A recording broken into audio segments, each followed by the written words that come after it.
آج ویو 360 میں ہر گزرتے سال کے ساتھ دنیا بھر میں انسانی حقوق کی پامالی میں اضافہ کیوں ہو رہا ہے؟ کیا تنازعات کی وجہ سے انسانی حقوق نظر انداز ہو رہے ہیں؟ جانیں گے آج کے شو میں۔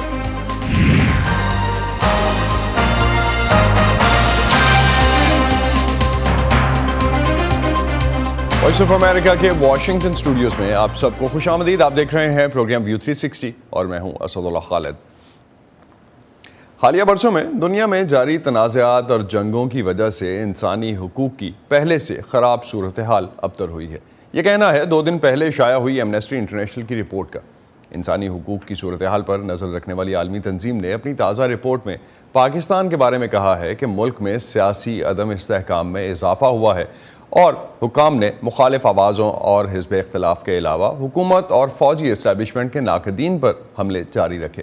اس کے علاوہ جبری گمشدگیاں، ثوابدیدی گرفتاریاں اور مذہبی اقلیتوں کے خلاف انسانی حقوق کی خلاف ورزیاں بلا روک ٹوک جاری رہیں۔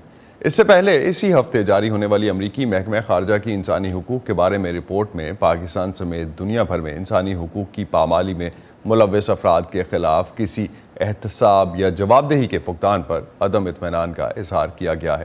آج کی شو میں ہم بات کریں گے کہ کیوں دنیا ہر سال گزرتے سال کے ساتھ اگر ہم دیکھیں تو انسانی حقوق کا احترام یقینی بنانے میں ناکام ہو رہی ہے۔ امریکی محکمہ خارجہ بھی ہر سال دنیا بھر میں انسانی حقوق کی صورتحال پر ایک رپورٹ جاری کرتا ہے۔ 2023 میں انسانی حقوق کی صورتحال کے بارے میں یہ امریکی رپورٹ اسی ہفتے جاری کی گئی، جس میں پاکستان کے حوالے سے شائع کی گئی معلومات کو پاکستان نے سرکاری سطح پر مسترد کر دیا ہے۔ پاکستان کے دفتر خارجہ نے کل اپنا باضابطہ رد عمل دیتے ہوئے کہا کہ اس سال جاری ہونے والی رپورٹ میں بھی غیر جانبداری سے کام نہیں لیا گیا اور بین الاقوامی انسانی حقوق کے ایجنڈے کو سیاسی رنگ دینے کی کوشش کی گئی ہے۔ بھارت نے بھی اپنے ملک کے اندر انسانی حقوق پر تنقید سے متعلق امریکی رپورٹ مسترد کر دی ہے۔ بھارت کی وزارت خارجہ نے کہا ہے کہ وہ بھارت میں انسانی حقوق پر تنقید سے متعلق امریکی محکمہ خارجہ کی رپورٹ کو کوئی اہمیت نہیں دیتا۔ بھارت نے اس رپورٹ کو انتہائی متعصبانہ قرار دیا ہے۔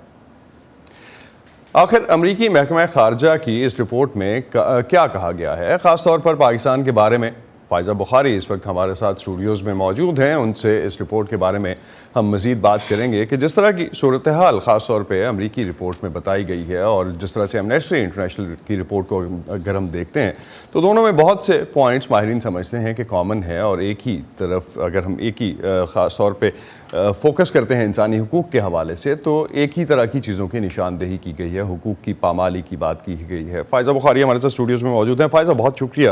کیا اہم پوائنٹس ہیں اور کیا فرق ہے پچھلے سال کی رپورٹ کی نسبت اگر ہم اس سال کی رپورٹ کو دیکھتے ہیں تو؟ جی اسد، یہ بہت تفصیلی رپورٹ ہے، تقریباً 100 پیجز کی اس میں ڈیٹیلز دی گئی ہیں، اور پہلی لائن جو رپورٹ کی وہ یہ کہتی ہے کہ پاکستان میں انسانی حقوق کی جو صورتحال ہے پچھلے سالوں سے کوئی اس میں فرق نہیں آیا۔ اس میں 7 مختلف ہیڈنگز کے انڈر بہت ڈیٹیلز دی گئی ہیں کس طرح سے جو ہے حقوق کی پامالی کی جاتی ہے، لیکن 3 ایٹ لیسٹ میں جو ہے وہ ڈسکس کرنا چاہوں گی۔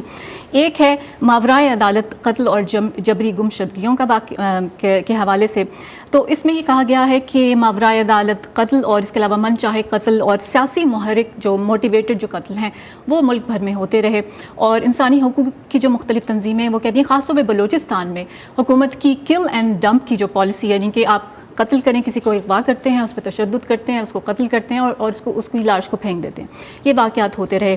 اور یہ بھی دیکھا گیا کہ اغوا اور جبری گمشدگیوں کے واقعات خاص طور پر پشتون، سندھی، بلوچی جو انسانی حقوق کے نمائندے ہیں وہ ان کو اٹھایا گیا، ان کو کہیں پہ نامعلوم مقامات پر پہنچا دیا گیا، ان کی فیملیز کو پتہ نہیں تھا کہ وہ کہاں پر ہیں۔ پاکستان کی حکومت نے بہت سی ایسی کمیٹیز بنائیں اور اس کے علاوہ ایک کمیشن بھی بنایا جو کہ اس کی تحقیقات جس نے کی مسنگ پرسنز کے حوالے سے۔ تو پچھلے سال اگست میں جو رپورٹ جاری کی گورنمنٹ نے تو انہوں نے کہا تقریباً 10,000 کے قریب یہ کیسز تھے مسنگ پرسنز کے، جس میں سے کم از کم 7,700 حل کر لیے گئے ہیں اور باقی زیر التوا ہیں۔ لیکن جو اس پہ جو بھی نمبرز ہیں اس میں ہمیں اختلاف نظر آتا ہے دونوں طرف۔ جو انسانی حقوق کے تنظیمیں ہیں وہ ڈفرینٹ فگرز بتاتے ہیں، حکومت ڈفرینٹ فگرز بتاتے ہیں۔ اس کے علاوہ غیر قانونی گرفتاریاں، اس میں بھی پولیٹیکلی موٹیویٹڈ گرفتاریوں کا ذکر ہے، عمران خان کا بہت ذکر ہے اس رپورٹ میں۔ اس کے علاوہ یہ انہوں نے بتایا کہ خیبر پختونخوا جو صوبہ ہے وہاں فوج کی جو کارروائیاں ہیں وہ جس کو چاہتے ہیں وہ گرفتار کر لیتے ہیں، کسی بھی پراپرٹی پہ جو ہے آپ انٹر ہو سکتے ہیں اور ان کو سویلین کورٹس میں ٹرائل نہیں کیا جا سکتا، اس کا ذکر کیا گیا ہے۔ اس کے علاوہ منصفانہ پبلک ٹرائل تک ایکسیس نہ ہونا،